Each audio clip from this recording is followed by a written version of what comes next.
This is my main notebook where I chose the theme of confinement and showed this through the isolation of the pandemic. Masks and gloves were the beginning of the isolation, as they created a wall or a divide between people.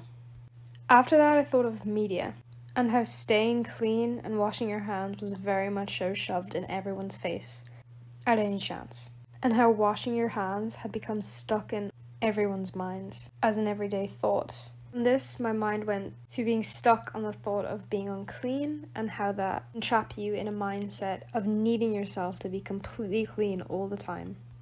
From there, my head went to the thought of isolation and containment within houses and how our view and perception of them have changed since the pandemic.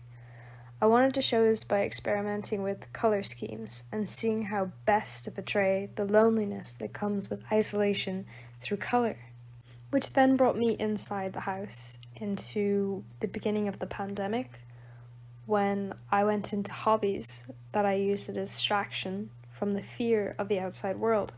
The first thing I thought of was cooking, as I used it to cope with my anxiety and provide a sense of safety for not only me but my family through this nurturing role I took on.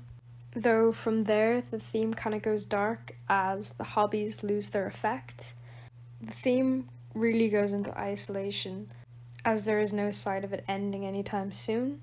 I showed this development into darkness through my color scheme by doing dimly lit photo shoots and moving into silhouettes within the darkness.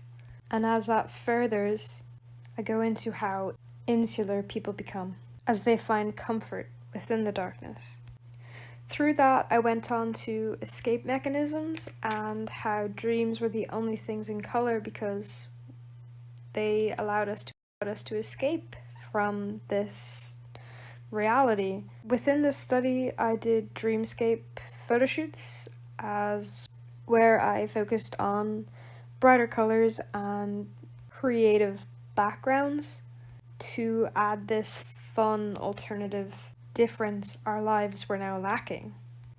I also did the bars on the bed to represent bars in a cage, to represent being a prisoner to your own mind and finding more satisfaction in dreams than in reality. From there, I went on to seeing light at the end of the tunnel, coming through the darkness, and that being our connection to what or who we have and connecting back to our roots in search of this light, which then brings about light back to the work as a sense of connection is reestablished to family and nature. For instance, I did a study where I collected snails to show this drive to escape the darkness as they all try to escape the darkness and then reach the light.